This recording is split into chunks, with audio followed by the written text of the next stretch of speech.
What's going on, everyone? Great Talon here, and today the prey is going to be my long time in the making passion project, the top indie games of the 2010s. So it's not the 21st century, that would take me forever and probably be about 2 hours long, but of the 2010s. So I'm not putting a numbered limit on this. It's just whatever number I felt I've played in the past decade that I thought was worth mentioning. So I had time to retrace my steps over the course of the past 9 years. Like I said, nearly a decade. Yeah, we're going to call it a decade because 2019 is pretty much over. I mean, we're over the hump of the 6-month mark. So I'm rounding up. We're in 2020 now, so you just don't know it yet. Yeah, I just want to, like I said, bring you this list of my top indie games that I've played so far from 2010 until this very month that we're in now, in June, July rather, up until this moment in time, that left some sort of lasting impression on me, for better or for worse. And I felt like it should be experienced by anyone who craves a sense of either adventure, artistic ingenuity, classic platforming, and or even a little action, stealth, and horror even. There's also some horror games on my list as well. And some of them deliver a damn fine narrative as well, in tandem with an interesting tale and experience along the way. So sit back, kick up those feet, and enjoy the Great Talon's top indie games of the 2010s.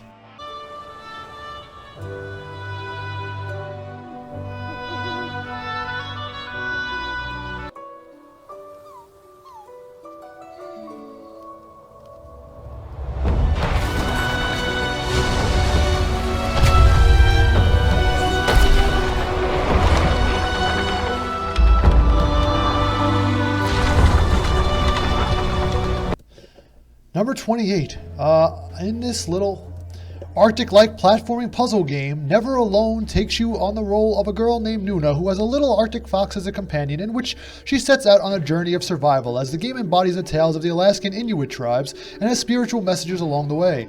In this game, you are side-scrolling 2D-like style plane of a platformer with 3D rendered graphics, and swap back and forth between Nuna and the fox to progress through the game's chapters. What I really enjoyed about the game is that it forced you to think outside of the box at times in certain areas, and Nuna was needed, and in other areas a fox was needed in order to progress at a decent pace. It was a mutually beneficial relationship that ended up telling a charming and heartwarming tale throughout the journey through harsh climates of the relentless dangers of the Arctic, and should be played by anyone who is a fan of a puzzle platforming genre. This mission would surely plunge us into darker days.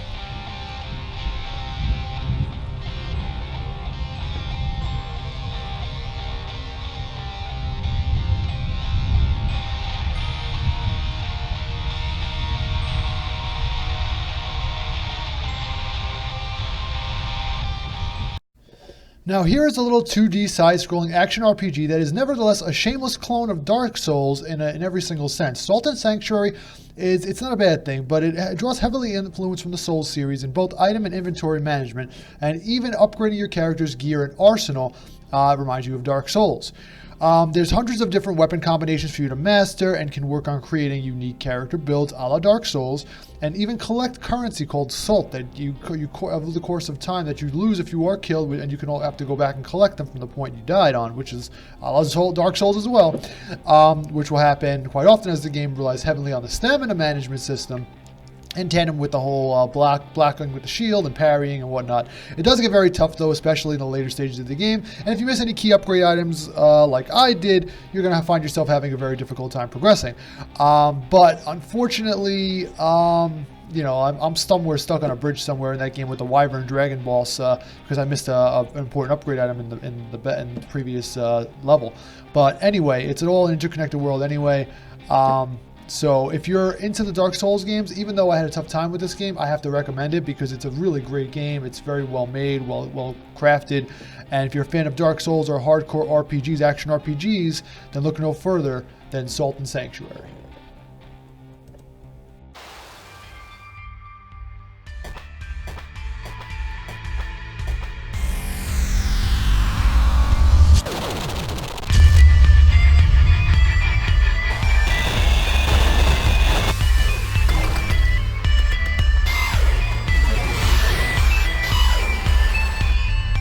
So yes, we go from a shameless Dark Souls clone to a shameless Metroid clone. But it's, you know what? Honestly, it's just fine and dandy when they are done so damn well like they are here. Axiom Verge is a side-scrolling action-adventure game where the player controls Trace, named the scientist. After suffering a crippling injury, wakes up in an ancient high-tech world. And yeah, the game just focuses on action exploration. It features over 60 items and power-ups in the Metroidvania-style presentation. I still have not finished the game to date as there are so many different twists and turns, and I get lost in this game to explore that, you know, I can't 100% of the time, which is fine, and I can't just spend all this time being lost when I got other games to play. But anyway, the music has a nice ambient beat as well, as you find yourself bobbing your head to in tandem with as time goes on. So if you're a fan of the Metroidvania style of sci-fi and, you know, action platforming, go ahead and indulge in what Axiom Verge has to offer.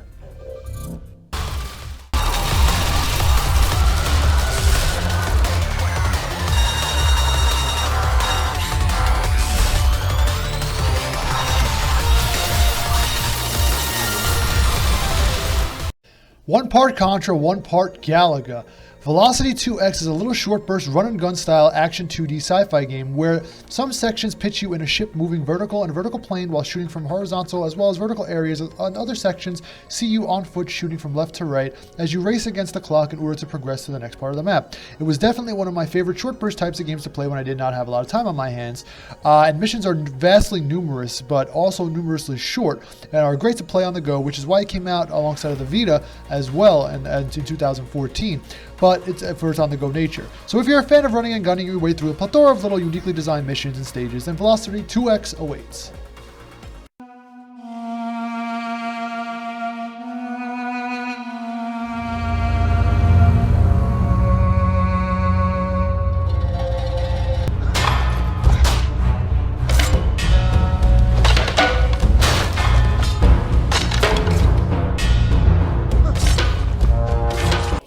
Apotheon is a fast and brutal 2D action game with an art style and heroic narrative based on ancient Greek mythology. The player controls Nicandrios, a young warrior who, with the help of Hera, fights the Olympian gods. Nicandrios can use his fists, but also different weapons as well in the ancient world, including Xiphos battle axes, clubs, spears, bows, and knives, you name it, the works. Apotheon can be played in 3 different difficulty settings as well.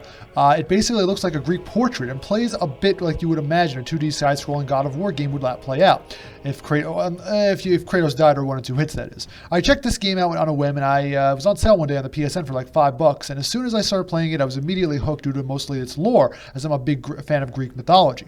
The story is about ascending Mount Olympus for justice against the gods who have abandoned humanity and slaughtered your entire village. And you discover new things about yourself along the way, and it was rather short but sweet game for any fan of an action 2D platforming side-scrolling adventure, and will find quite a bit of enjoyment here if you are a fan of this type of genre. I always thought it's hard to make new friends. Now, you have something more.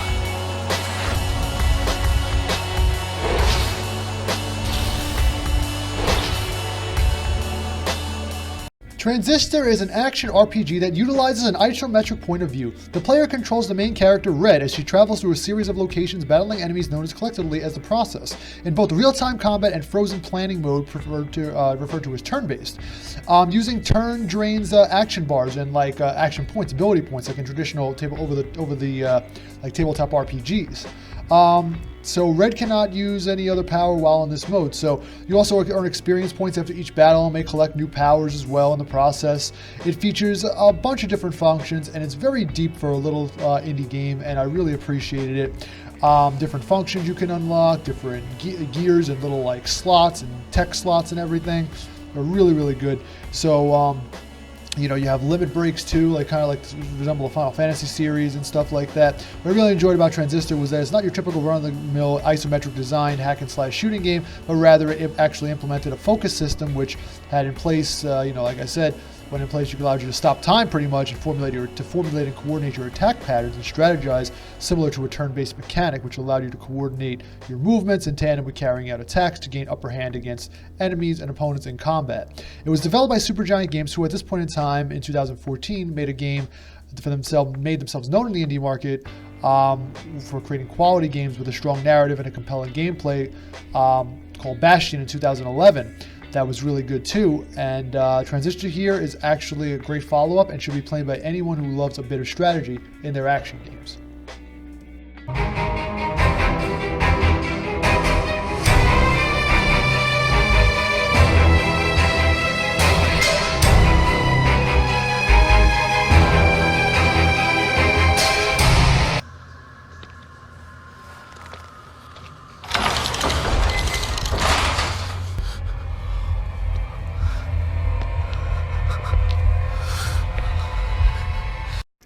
Outlast is a first-person survival horror video game developed and published by Red Barrels. The game revolves around a freelance investigative journalist, Miles Upshur, who decides to investigate a remote psychiatric hospital named Mount Massive Asylum, located deep in the mountains of Lake County, Colorado. So you actually play as this. All he has at his disposal is a camera. Honestly, it's ridiculous. So he has to pit against lunatics and insane asylums. So in this insane asylum, similar to the games such as Condemned, but as opposed to being able to fight back against these loonies, you're equipped solely with a camera and can only run and play hide and go seek with them, with these nutty folks, as you pray for your survival to live and see another day. Or last the next checkpoint that comes your way. As the gameplay just features you recording things with your camera to solve puzzles and unlock clues to the story and how it unfolds and the gameplay progresses. See, it also sees you booking it from locker to locker, hiding place to hiding place from the next safe spot, in order to run from whichever psycho is coming your way. This was a game that whet my palate for other survival horror games of this generation, such as Alien Isolation, the greatest first-person survival horror title of all time, in my opinion. Outlast is a must-play for any horror junkies out there or fans for looking a good thrill ride with some of the most messed up visual sequences and imagery playing throughout the entire game.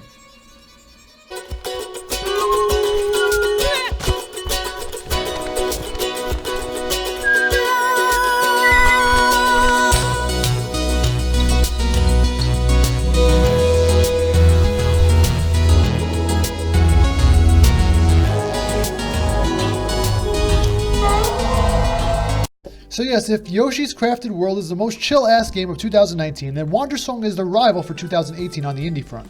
Wandersong is quite possibly the most charming and adorable indie game I've ever played in my entire life.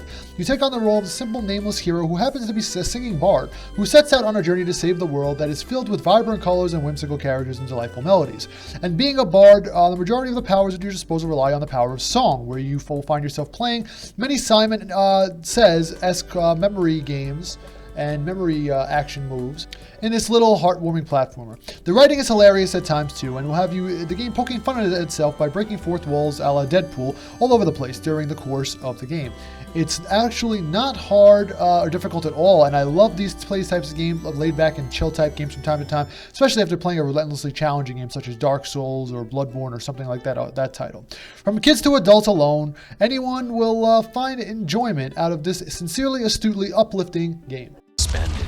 A merchant led us to a flower whose petals burned with toxin. Those powers will drag you into madness.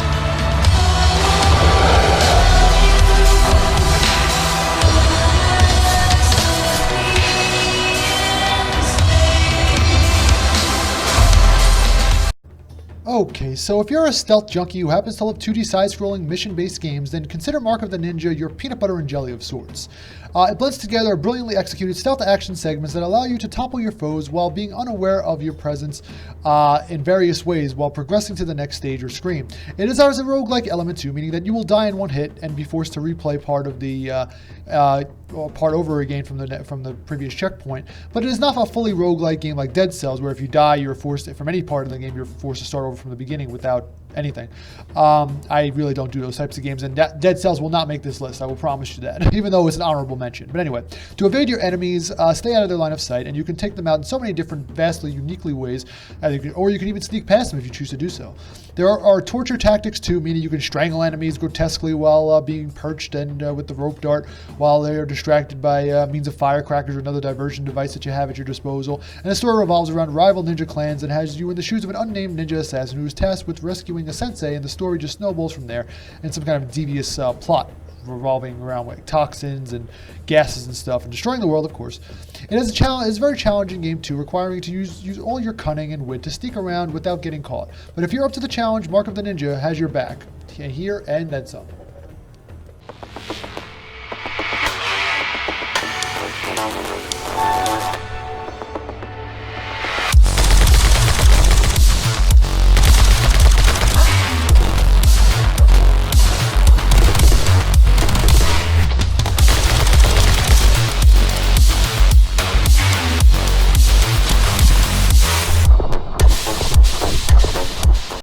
Well, if you ever wondered what it would feel like to cross between Deadpool, Max Payne, and just a hint of John Wick, then you've come to the right place, my fellow ladies and gentlemen. The player character it uses a mix of split aiming and slow motion techniques to kill all the enemies in a 2D side-scrolling plane. They can also jump off walls while doing flips, bounce bullets off frying pans, and frickin' ricochet off signs, or kick things like severed heads and skateboards from the floor to the enemies.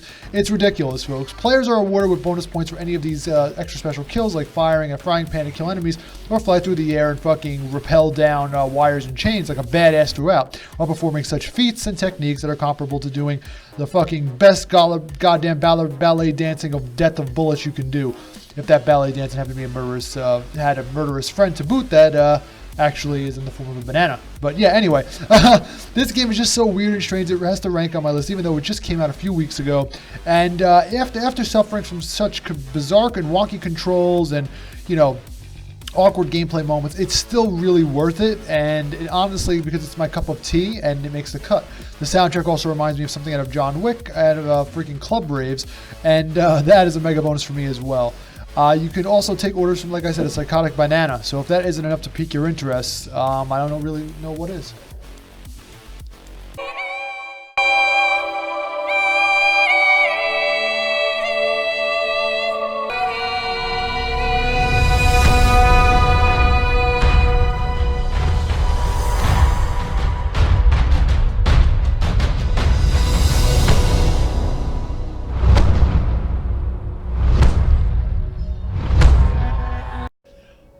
One thing that really impresses the Grey Town is a good story. The next best thing is what Brothers: A Tale of Two Sons does, in which it tugs at my heartstrings harder than a death metal guitarist during Ozfest.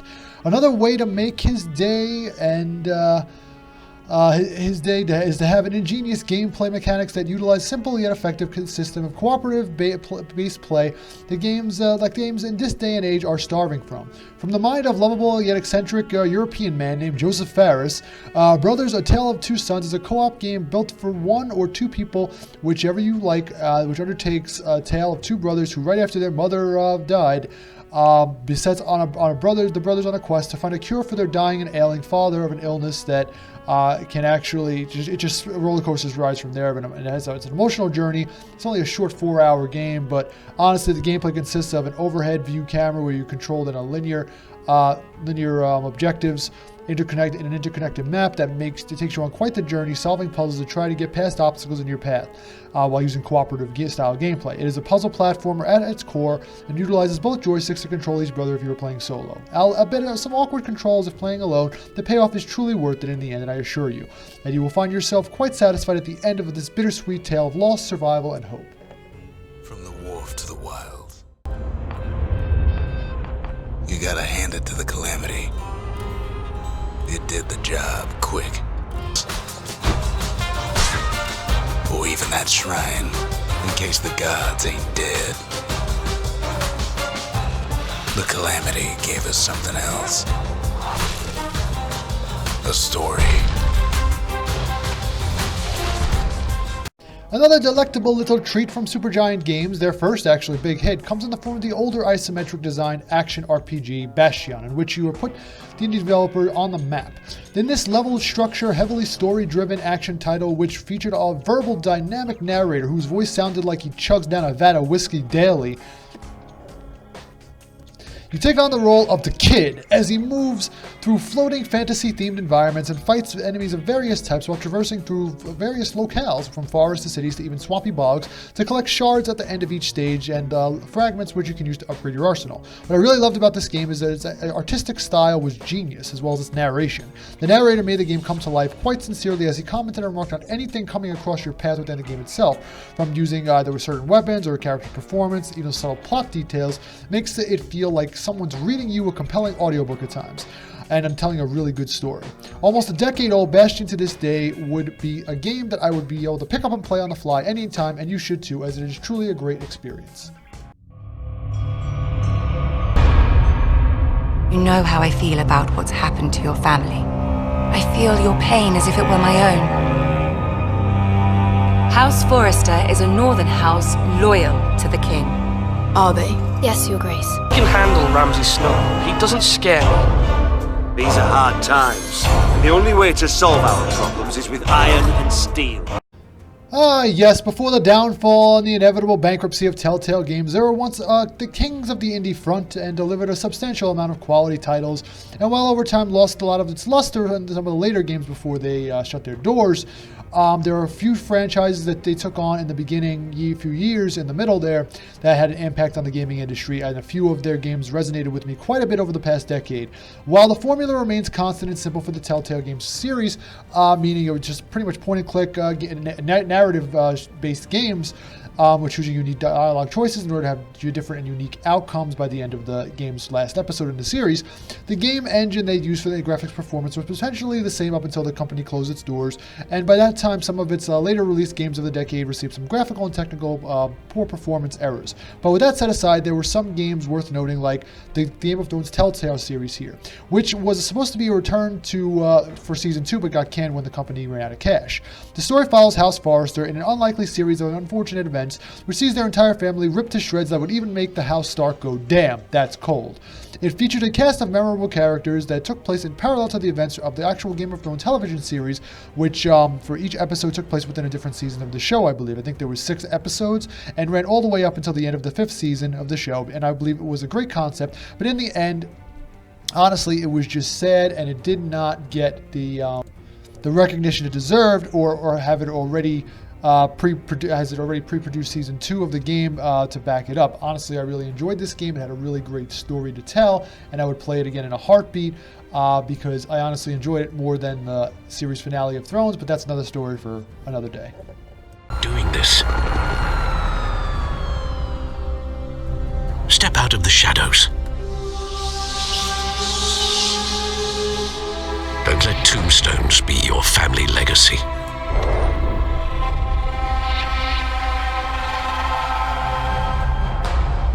I know you're trying to create a myth.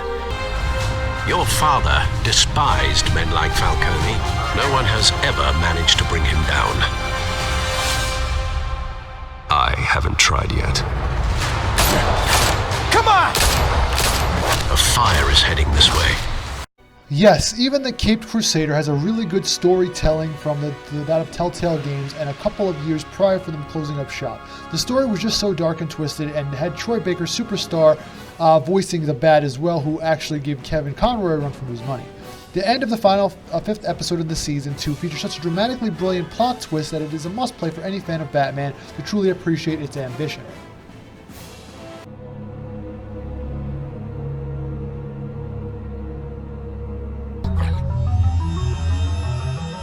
I saved Little Red Riding Hood from this monster. Your eyes, the teeth. You're not really supposed to do that, are you? Must be nice being the sheriff. Do whatever the fuck you like. I have my limit for bullshit, and I think we reached it 10 minutes ago. So The Wolf Among Us is an even darker take on the fairy tale genre, and the entire series is based off of a comic book series called Fables that takes a dark and gritty look at the underbelly of the fairy tale mythos and society in ways you have to see to believe. You take on the role of Bixby Wolf, aka the Big Bad Wolf, who happens to be in disguise and be a grisly, hard-boiled detective, and it's up to him to solve all the murders taking place in the land of the Fables that leads and snowballs effect into quite the most obscene plot and outcome by its final episode. It was supposed to also have a Season 2 before it got canned as Telltale put up the for sale sign on their doors, unfortunately. But it is a must-play of any fan of a narrative tale, especially in the realm of fairy tales and fantasy.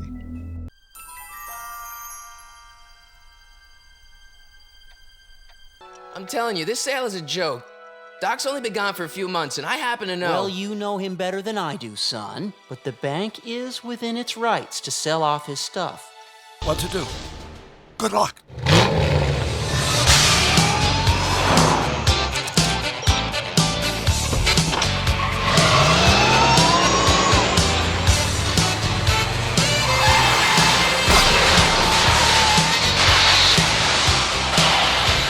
Okay, you know the great Talon likes the game when he buys it twice and beats it more than 3 times across 2 different consoles, and that is just what I did here with one of my all-time favorite story movie-based games of all time, Telltale's Back to the Future series. Let's face it, folks.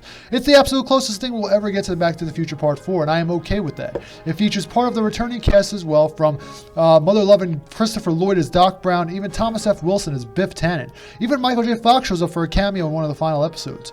And the plot can be its own movie as well, which is amazing. It follows 6 months after Doc Brown vanished with his futuristic time train, and now his house in 1985 is being put up for auction since it's being foreclosed. And actually, until suddenly the DeLorean appears with Einstein in it, his dog, and clues to Doc's whereabouts. And takes Marty and Doc way back to the 1930s to save Doc's younger self and prevent this event from happening in the first place. So any of Back to the Future fan out there should immediately drop what they're doing and play this if they have not already, or at least very least watch the story on YouTube. Those things are all over the damn place. Personally, I'd appreciate the company of a guy who can knock a couple of heads together if he has to. I know who you are, and I know you're a killer. The world is ending out there. Who cares who I am?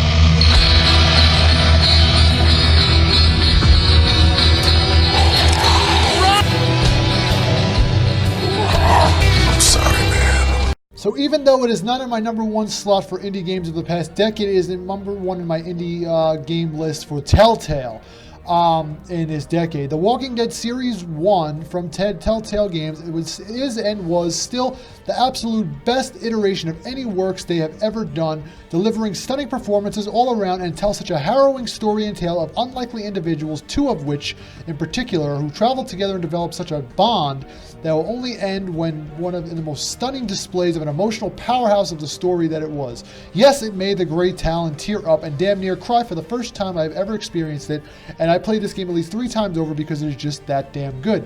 It was Telltale Games' finest hour, and no game nor series of their Walking Dead games or future seasons can even come close to achieving what this first game entry has done. It is better than a damn show. That's plain and simple. That's how good it is. Well, better than the show post when Shane left, because the first 2 seasons were infallible in my eyes. The rest, well, it's another debate for another day. But in the meantime, go and play this gem if you have not already.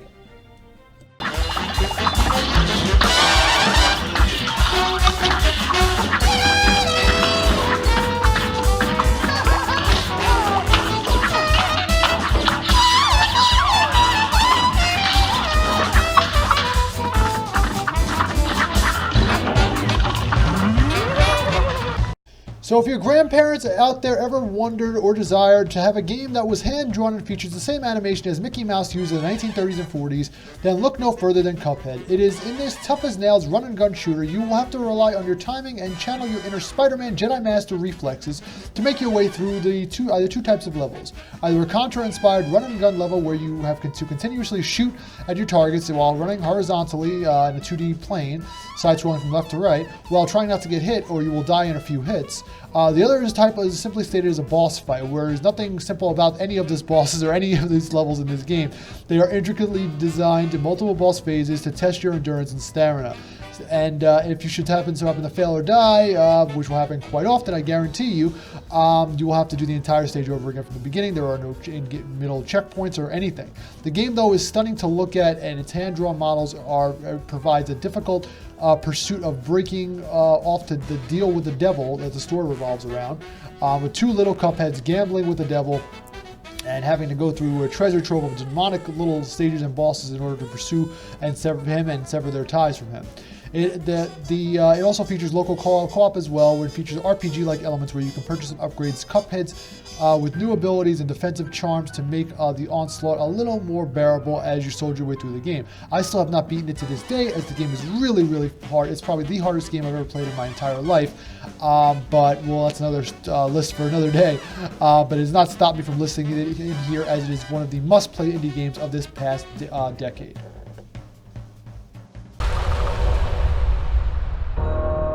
They came for my friends.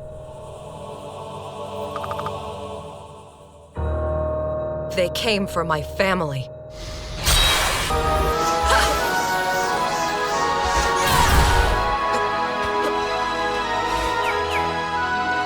I will use this power to change history, no matter what the cost.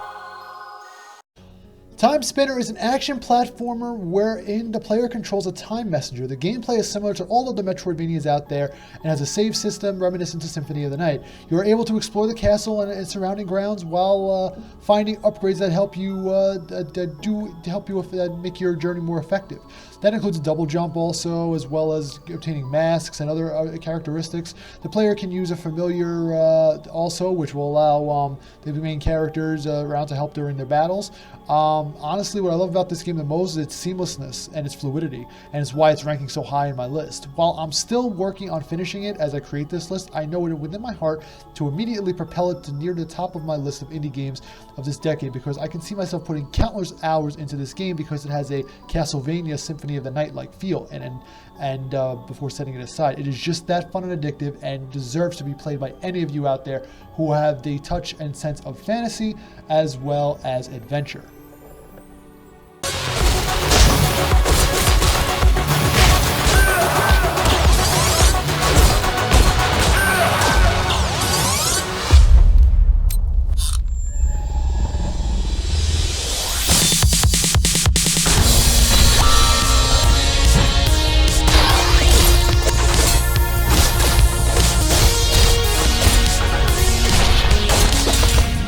So the offspring of what one would get if they mix a pseudo 80s style noir tale with video cassette tapes and club beats galore with a little mix of Hotline Miami and hallucinogenic drugs, and the outcome would be Katana Zero. Is that a bad thing? Fuck no, as the game is awesome and as it is unforgiving and demands perfection as you take on the role of a ruined soldier who dons a bathrobe and a katana and gets injected with all doses of God knows what, puts on a pair of headphones and a Walkman and proceeds to slice the ever-loving shit out of anything that stands in his way in this little 2D side-scrolling homage to the 8-bit run-and-slice genre.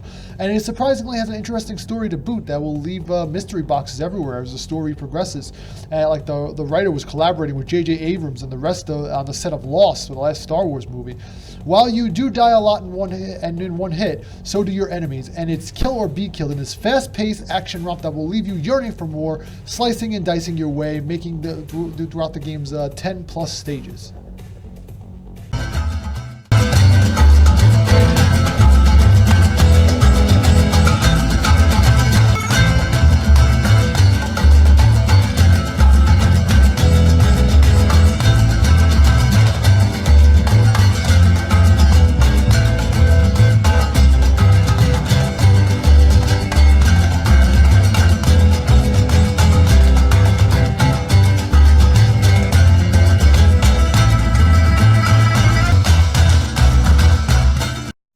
While there are many upon many of Metroidvania-like games out there, Guacamelee stands out to me and resonates so much with me, seeing as though it takes all the best parts of what it means to be a Metroidvania game and injects them intravenously with quirky, fourth-wall-breaking humor, and given such a fresh cultural coat of animated paint. You take on the role of Juan, a luchador who was set out on a quest to save the Mexiverse from evil that has you feeling like you're a freaking Hulk Hogan or Spanish Brock Lesnar, powerbombing and suplexing your way through the ever-so-interconnected, lovely world of this fantasy-inspired version of Mexico. It's one part Metroidvania and one part brawler, beat 'em up, but all parts awesome.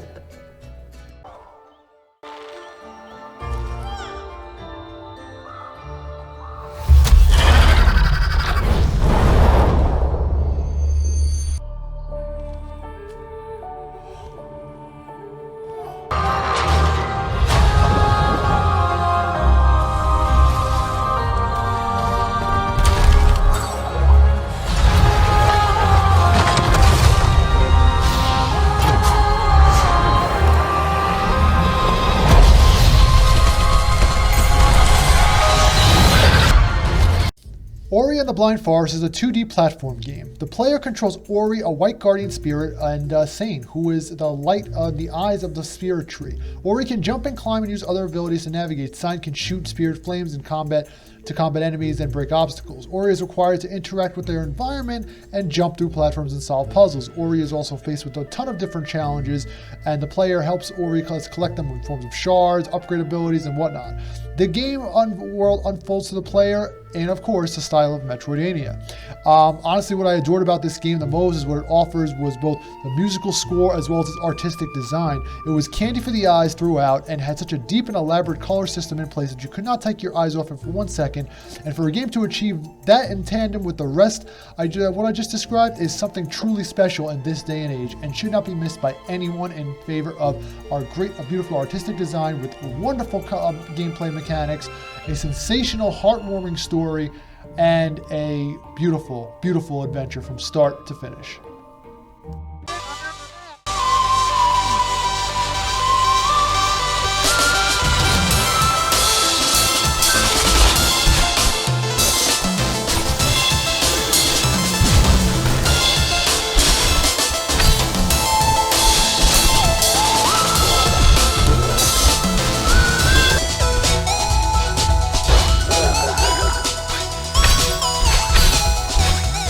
Coming from yet another school of hard knocks platforming 8-bit style genre, Celeste is as charming as it is brutal to experience, but ever so addictive, and encourages you to use your reflexes and wit to progress and ascend a mountain as a little protagonist Madeline, as she sorts out her way through her way with some inner demons along the way.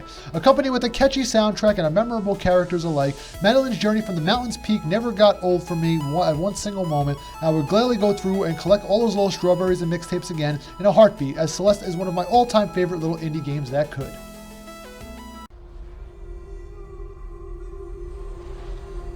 In this waking nightmare,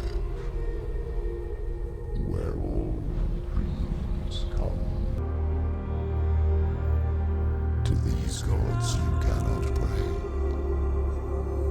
They can break you, but not your promise. Even death won't keep you apart.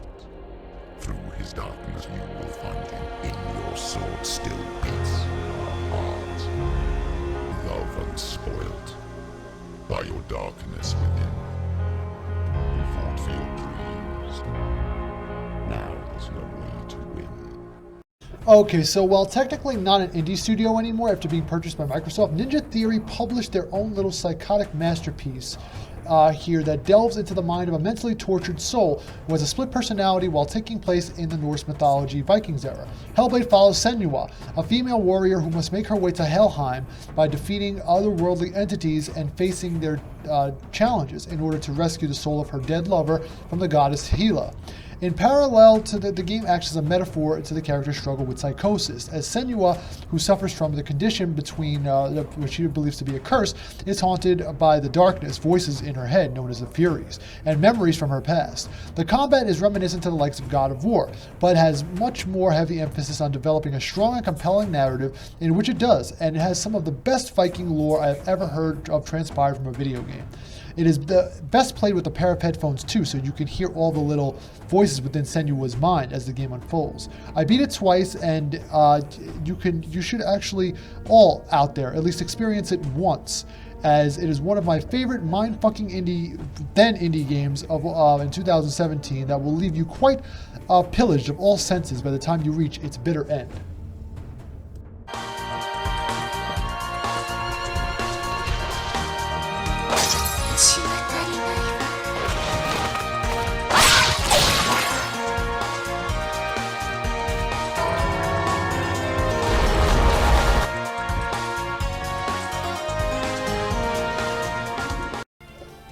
There's some games that I would like to call knockoffs, others I would refer to as shameless copycats, but what I would refer Bloodstained as is a true and devout spiritual successor to Castlevania Symphony of the Night, from the same damn wonderful person who created the game in the first place, who made Bloodstained Ritual of the Night here.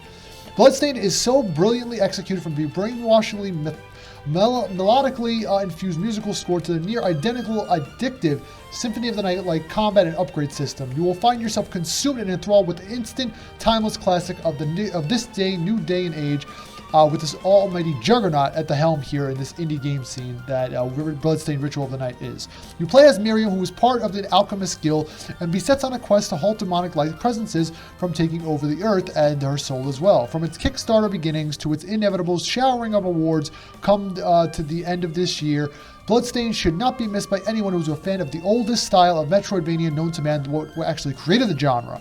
Now let's keep our fingers crossed here, and instead of suing the creator of this game, like I hope Konami does not, Konami, the original creators of Castlevania, puts down its ginger ale and its Red Book magazine and gets to work on giving us a new Castlevania game that is not a pachinko freaking slot machine.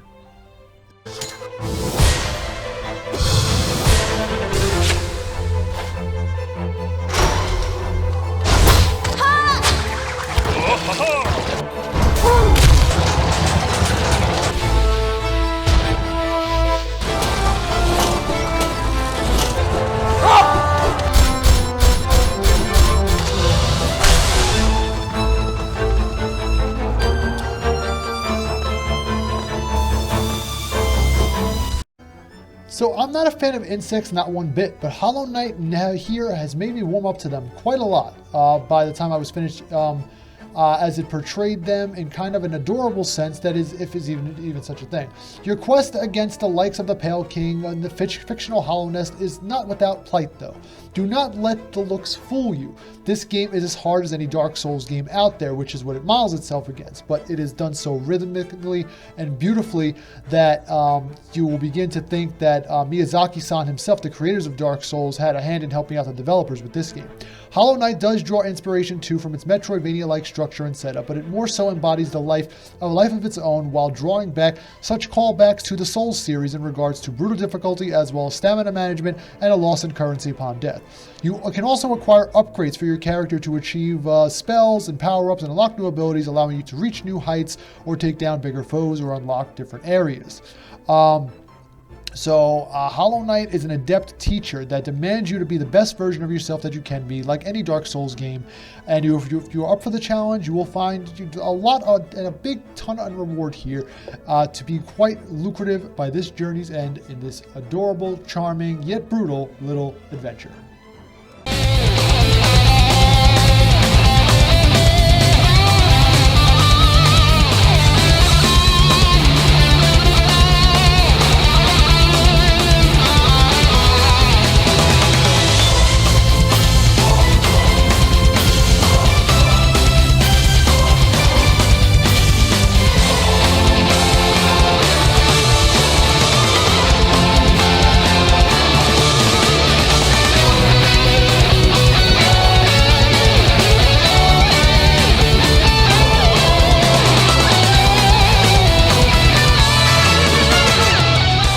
If there was one indie game out there that took all the best features from any Castlevania, Metroid, Mega Man, and even the Spirit of Dark Souls game and culminated into one package, no indie game out there does it better in this sense than the likes of Shovel Knight. With its quest of destiny and rescuing his beloved Shield Knight, Shovel Knight's fight against the Order of No Quarter and its evil enchantress takes him from the fabled Middle Ages landscapes to underground caverns and even castles galore, with more than enough catchy beats to go around in this 8-bit symphonically designed tuned masterpiece, and gets inside your head faster than the pure line of Colombian uncut cocaine that had you up in the whiff at last Sunday's rave. And being equipped with the shovel, it unlocks mechanics such as being able to dig up treasure and collect all the shiny objects around, only beware as it follows the Dark Souls-like formula, as you will lose part of the treasure upon death. Not all of it, but a good chunk of it will go missing, and it's a minor inconvenience, though, but as the rest of the game is so simply gorgeous and beautifully rendered in its 8-bit glory, as you make your way through each of the game stages and take down the boss at the end of each level as well. Shovel Knight was the indie game triumph of 2014 that spawned a massive following, and if you are not one who has yet to experience this masterpiece, then what the hell are you waiting for? Fortune and glory awaits!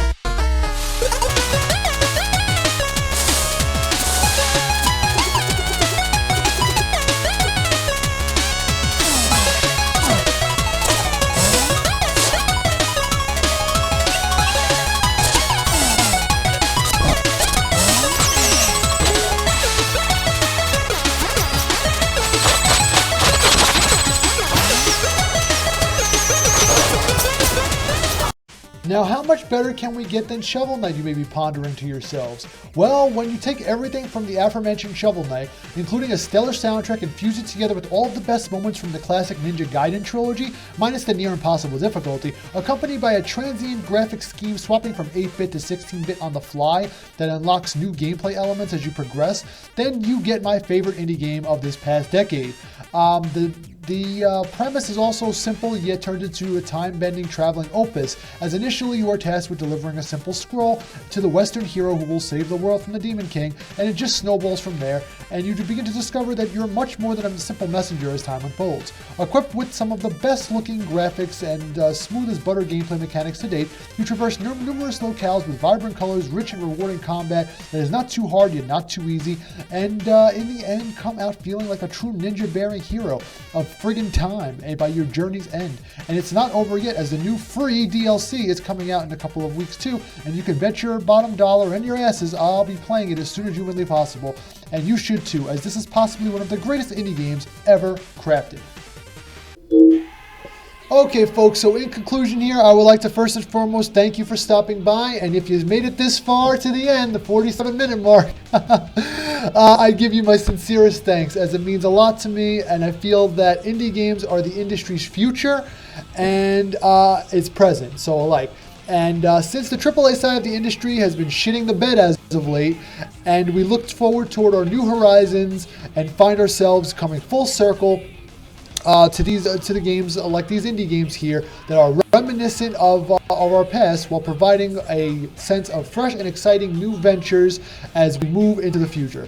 Let me know what you guys think of your favorite. What's your favorite indie games? Let me know in the comments below, and I'll be taking suggestions also on what type of top list you want me to do next. So just I'll start a poll on Twitter, and if you haven't, follow me at the Great Talon on Twitter. I'll be doing polls about what type of list you guys want in the future, as well as some little gaming updates. So I won't take any more of your time. Thank you tremendously for stopping by and watching this video. It means a lot to me. I put a lot of hard work. This video alone took me about 3 hours to do, maybe 4, split up over time, but it was just a lot of work and effort, and I appreciate you guys even giving any type of support out there.